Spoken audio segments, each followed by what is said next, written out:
As we reach the final days of the year, many of us feel like we're standing at the edge of something, like Israel standing at the flooded river in Joshua 3. You don't have to know the entire story to imagine the scene. A tired people carrying 40 years of wandering, now facing one more obstacle before stepping into a new beginning. And maybe that's you. Maybe the end of 2025 feels like a mixture of gratitude and heaviness. Maybe you're carrying moments that were beautiful and moments that were breaking. Maybe something in your life resembles a swollen river, too wide, too deep, too much. What is so moving about the Joshua story is that God does not rush His people. He brings them to a pause, a holy standstill, a moment to breathe before crossing into something new.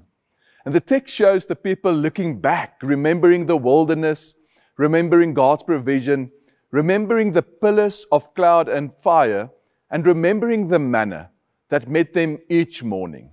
Reflection wasn't a luxury for them, it was preparation.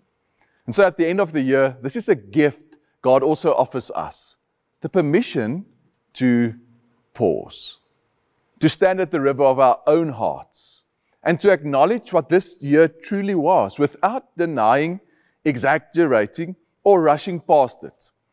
So take a moment today to stand at your river. What was lost? What surprised you? What strengthened you? Where did God meet you in ways you didn't expect? You didn't have to solve anything today. Just notice, just stand, and just breathe. Because you cannot cross into what is next until you honor the journey that brought you here. So somewhere today, find a quiet moment and visualize yourself at the riverbank of the coming year. And ask yourself two gentle questions. What was this year really been for me? And then where did God carry or comfort me